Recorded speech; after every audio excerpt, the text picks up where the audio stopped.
Hey guys, it's Tori, and today I'm going to be doing a little bit of a discussion, kind of fun video. There are a lot of things in the bookish community that are seen as controversial, or even just things that people just have strong opinions about, and I've not really talked about a lot of them, mostly because, as you'll see as I go through this list of 10, I don't care that much. To me, I'm just like, let's just all enjoy reading and let people do their thing, but I thought it would be fun to do a little video just discussing what my opinions are on these things if you've ever been curious. And maybe some of you have opinions that you'd like to share down below as well. So I have 10 things, like I said, that I have listed out, and I'm going to just run through them and talk about my personal opinion on them. So let's just get started, starting with one of the kind of silly ones, but also a really big deal to a lot of people: dog-earing books.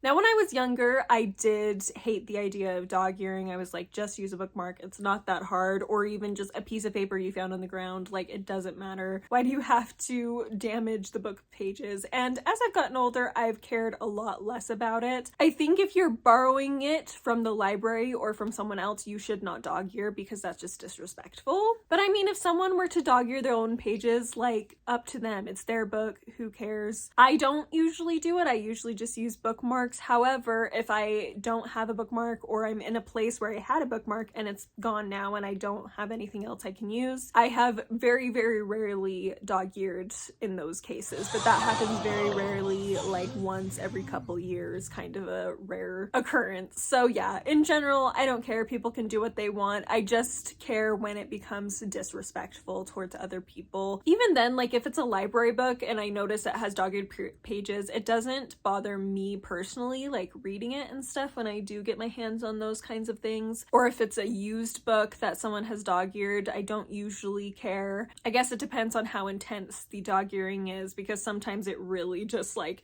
makes the pages kind of awkward to turn to the one you're actually on. So anyway, there's that. But like I said, I don't really do it that often myself, but I don't care if I see someone else do it. It doesn't like bother my OCD or anything like that. I have OCD for other things. Controversial topic 2, ebooks versus print. I feel like this has kind of died off in recent years, but it is something that periodically comes up. Similar thing, I'm not very passionate as far as what other people do on this, but I personally prefer the print copy. I just get distracted on a screen, and not just like with notifications. Like I know a lot of people will be like, well, I just turn off my notifications or whatever, like if they're reading on their phone or something. But to me, like the fact that it's on a screen, psychologically, my brain expects quicker information from a screen. It just does. And so often it's harder for me to focus, even on like reading an article online. It's just, I've grown up with quick information and quick entertainment from screens, and so that's what my mind attributes that to. So I actually read faster and enjoy my experience better, and am able to focus better when it's print. But in some ways I wish I could enjoy ebooks better, because they're much more transportable, and I think that would be really helpful. They're not huge, especially going on trips and stuff. Like I think that would just help me a lot when I'm trying to travel a little bit more light. But on the whole, I just like print. That's just my preference, and I respect other people who are able to do ebooks. Like I said, I wish I could, but I just can't. Topic number 3, audiobooks as reading. And this one is one that I get heated about, because in my mind, it doesn't matter. Obviously, if you're listening to a book, you are not physically reading it. That is just a fact. That's why it's a separate experience. However, I would never say I'm not going to talk to someone about a book or their thoughts on it, or allow them to have valid opinions about the book if they listen to it on audiobook as opposed to reading it physically. Like, it's the same thing. It may be a slightly different way of experiencing it, but it's the exact same words. It's not like a film adaptation where they actually change things. Like, it's literally the same thing. You're just consuming it in a slightly different way. So if it's not going to impact my willingness to have a conversation about it, why would it matter to me whether it's technically reading or not? Like, it doesn't matter. And there's been studies that have shown that you're using very similar parts of your brain to consume an audiobook over a physical book. There are very few people left, at least that I've noticed who really are super intense about it's not reading, but they're always out there. And I just say, if you happen to be watching this, like, who cares? Is it going to impact your ability to have a conversation with them? It shouldn't. And if it does, maybe you need to look at yourself and figure out what's important in life. There are a lot of things to worry about in this world. Pick and choose what you're going to spend time worrying about. And if that's really what you're going to spend your time worrying about, I guess, but that seems like a lot of energy to put into something that doesn't matter. Topic 4, classics readers are snobs. Now, this is one I do have passionate feelings about because I am a reader of classics and I'm a reader of fantasy and historical fiction and all sorts of other things. And to me, classics are just old books that have stood the test of time. Like, that's really what they are. And sometimes, even especially the ones I read, are just old books that have come back into print in one way or another, whether that just be online or in other formats, that I'm reading and enjoying. I like the old language and style. I think there are people who are classics readers who are snobs, who are looking at modern literature as if it's not having any impact on people, or that the impact it has is very shallow or whatever. But guess what? Those books you're reading that are considered classics at the time they were written were just popular books. Like, that's all they were. And just because we live in a different time with a slightly different style of literature doesn't mean those books aren't having a profound impact. And 100 years from now, people are going to be reading books from today saying, oh, this is literature. Everybody who reads things now are not reading real literature. Like, it's just a thing. But on the flip side, people who don't read classics can also be snobby. And this topic, the fact that this is even a topic, drives me crazy, because I'm like, why are you so bugged by people who read classics when most of them aren't being rude? There are plenty of people who read just fantasy who are very snobby about other things, or expect other people to be snobby, and that's a form of snobbery. Like, let's just let everybody read what they want to read, including people who read classics. Let them read their classics and enjoy that. And those people can let you read your fantasy and your YA and romance and whatever else and just enjoy that too. Like, it doesn't matter. Books, in the end, are there for entertainment and informing. Pretty much that is it. And you can choose to be informed about and entertained by whatever you want to be informed about and entertained by. Topic 5, aesthetics in videos. So this is in regards to things like rainbow bookshelves and also like really edited vlogs and other things on YouTube. A few years ago, there was a big discussion about people like that not actually being readers. It hasn't been much of a conversation quite as much recently, but I did want to bring it up because it is something that kind of does its rounds as well on BookTube. Just because someone likes to edit videos and likes to make their books look nice does not mean they don't also like to read. Like, to suggest that is really stupid. And just because they don't read as much as someone else doesn't mean they're not real readers. It just means they read less and do other hobbies as well. I think a lot of people don't realize that even though the video editing on YouTube, or specifically on BookTube, is an association with books, it's still a separate hobby on its own. If you have a channel and you don't like video editing, you just like talking about books, and so you just kind of post things without much editing, that's totally fine. And there's a lot of people who love watching those types of discussions. But there's also a lot of people who like to read and like to edit videos and make content that is aesthetically pleasing, and that's their prerogative. They can have more than one hobby that is still centered around books. Like, it's totally fine. I don't understand why people would just assume someone's not a reader just because their video is edited a lot and they have makeup on, or whatever the case. That is snobbery and gatekeeping and really stupid, in my opinion. Like, people can have more than one hobby and they can kind of become intertwined through BookTube. That's one of the best things about BookTube, is you can intertwine hobbies. I like editing my videos. I don't do crazy edits or anything like that, but I do find it entertaining and kind of relaxing to just sit and go through my videos and edit them. Like, I enjoy doing that. Other people don't. They just post it right away, or they don't have time, and that's totally fine as well. It's all valid. There's a lot of people who watch all sorts of different content. You do what you want to do as far as reading goes, and let other people do the same, and let other people have more hobbies than just one that they're talking about on their YouTube channel. So anyway, that's my passionate opinion on that. Topic 6, arcs. Now, this is one that I haven't really gotten into very much, like as far as getting arcs myself and other things involved with that. Personally, I don't care. I have so many books to read. Sometimes I think having advanced readers copies sent to me, as much as it would be fun and I'd be willing and open to doing it, I also think it might just stress me out because I already have so many books I want to read, and that would just keep adding to the pile more and more in a way that I wouldn't be able to control quite as much as I would like to. Like anything in business, there are ethics involved in advanced reader copies, and so I think that when it comes to some of those types of things, that businesses and YouTubers and other content creators should be careful about that. You know, things like selling the books probably isn't a good idea. Every time I get an advanced reader copy where I either happen to buy it in a used bookstore or I've gotten a few arcs through Goodreads giveaways, every time that happens and I don't want the book anymore, I tend to utilize little free libraries and put them in there. I think after a while, if a book ends up in a used bookstore that was an arc, I mean,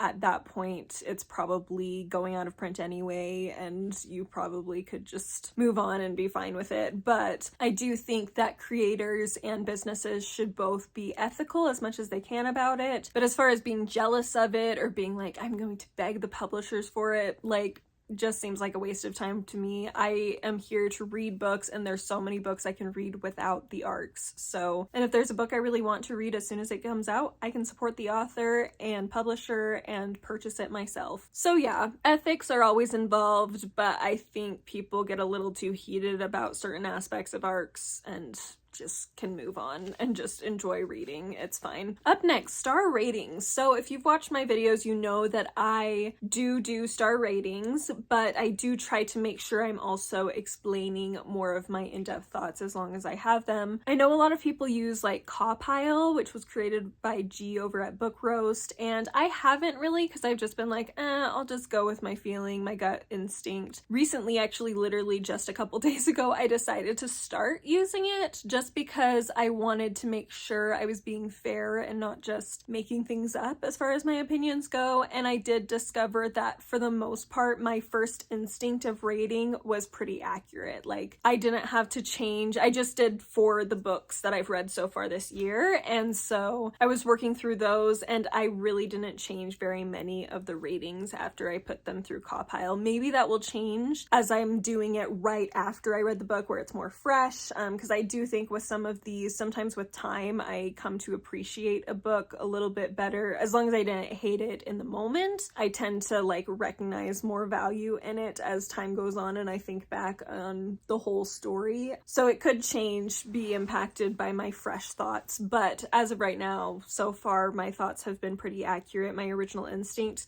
But I think I will still use that because I think it helps me when I rate them on here and talk about them on here. It will help me to break down my opinions a little bit better, which I would really like that help with. So that's where I stand with star ratings as far as my own. I used to just do it by instinct. I think I'm going to try to do it a little bit more detailed in future with Cawpile, but I don't really care if other people just do star ratings. I think even though we all have different interpretations of what a 3-star would be or whatever, I think we can mostly get an idea of what it means. And honestly, I mostly consume people's opinions on books through BookTube. Like I may look at Goodreads ratings sometimes and reviews. I may look at Instagram a little bit depending on what comes up, but really I look to BookTube for ratings and discussions of books, which means that most people on here don't just give a star rating. Most people give a little bit more detail than that, and I'm fine with that. I get that it can feel very limiting to a lot of people because different people have different ways of thinking about how to rank and discuss books, and that's totally fine. That's part of what makes discussing books fun, is people have different interpretations of what's good, what's bad, what matters, what doesn't. But for those people who do like a little bit more of a quantifiable look at someone's opinion of a book, I think the star rating system works, especially on Storygraph where they allow for point stars. I think it adds a little more flexibility, especially when you read a lot. I do think it can be hard when you're like, I mean, this is a 4-star and this is a 4-star, but I did like this book a little bit better. It just wasn't a 5-star. I can't put it as 5-star,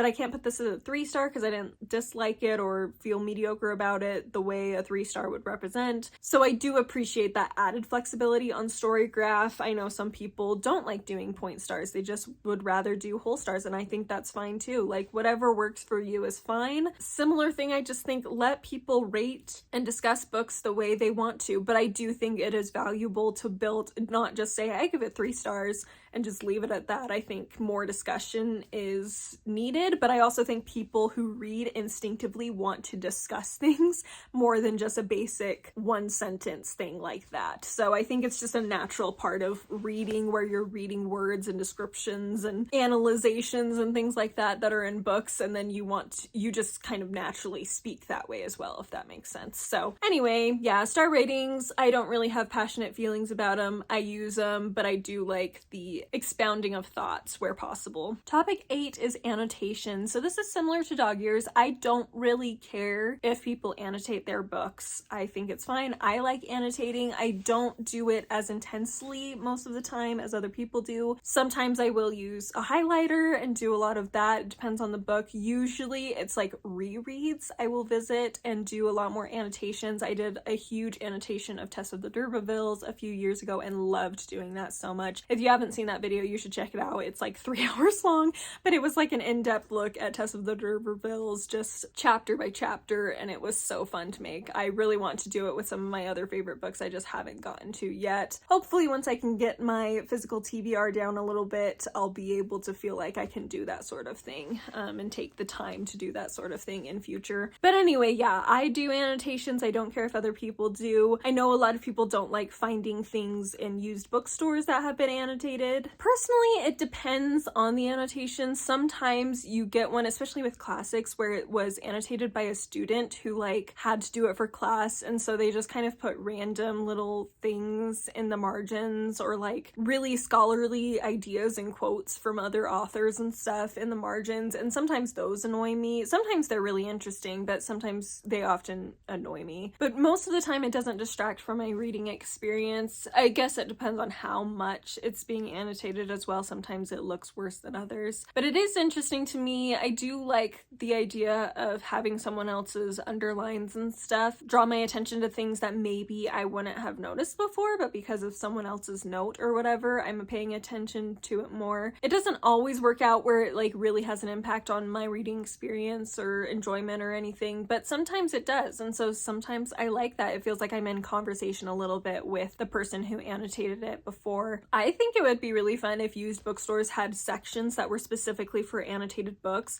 and people could just like buy those books and annotate them themselves. So like annotate with the other annotations and then send it back to the bookstore, and then someone else could buy it and it could just like become a discussion. I think that would be really interesting. But yeah, I don't care about annotations that much. There are times where they annoy me, but in general, not really. If it's a library book, I don't go to the library a lot, but when I do, if there's annotations in it in pencil, it's usually in pencil. People are at least that nice enough for that. But I do think like, okay, seriously, like you knew it was a library book, like you did not need to do that. If you really wanted to annotate, get a used copy that's like $2 somewhere. So yeah, again, back to the respect thing like with dog earring, but on the whole, I don't really care that much. Topic 9 is required reading in school, and this is something I really stand behind. I think required reading is good because I know of a lot of people who didn't realize. I've always known I loved reading, in large part because my dad read to me when I was younger, but there's a lot of people who don't realize that they love reading until they get to a certain age and a teacher makes them read something. I think there is value in reading a wide variety of things in required reading. I think allowing students to learn to love books is what should drive required reading, as well as analytically thinking, which just goes along naturally with reading books. So I do think that there are classics that should be required reading. I'm not saying all of them should, and I'm not even saying that the ones that are often required reading as of right now are the best picks. I think there's actually a lot of books that are not usually required reading in schools that would probably be a lot more successful than the ones they often do. Like, I'm honestly so surprised that they have The Scarlet Letter regular regularly in a lot of schools in America, at least, because Nathaniel Hawthorne's writing is intense and it's very lyrical. It's just not anything like what we would expect nowadays in our language. Like, it really isn't. And there are Victorian novels or 19th century novels in general that I think are much more readable than The Scarlet Letter, that are also short and are really interesting and have a lot to digest for students of all ages. So I do feel like there are some classics that would be more worthwhile than others, but I also think we should throw in fantasy and other things, romances, into reading curriculums in order to introduce people to a wider variety of things they can read. And I think required reading, as far as like having people read whatever they want, but they have to read maybe a book a quarter or something like that, I think that's valuable because it gives them more autonomy but is still encouraging reading to happen. So I think there's things that can be done with required reading that would be really beneficial, and I think that teachers should still have required reading. I just think that a newer approach would be beneficial, something that would speak more to the children where they're at, instead of trying to force them to be students from 60 years ago whose common language was a lot closer to people who were writing over 100 years ago. Like, to them, that was like the difference. Like, books written 60 years ago, people at that time 60 years ago was closer to early 1900s and later 1800s, and so they have more familiarity with that language, whereas now it's been long enough. I think reading something a little more recent or being a little more choosy about what we're reading from those time periods would be helpful. All right, this video has gone on way longer than I thought it would, and my foot is definitely falling asleep. So my last topic we'll rush through is adaptations. Back in the day, I always was like, yes, the books are always better than the movie. As I've gotten older, there are multiple occasions that I've had where I've actually liked the movie better. The Bookshop by Ella Fitzgerald is one. I think The Bookshop is a better film than it is a book. Austenland by Shannon Hale. I do like the book, but I think the film has certain elements that were changed and things, and the humor in the film was more on point in a way that I enjoyed better. In some ways, Lord of the Rings, I know, shock horror, but what I like about stories is characterization. And the movies have better characterization than the books do. The books are very focused on world building and relationship connections without really developing the characters. So I think there's a lot of value in the books. I still love the books. Don't come at me. I just think I'm more entertained by the films and more intrigued and made emotional more by the films than I am by the books.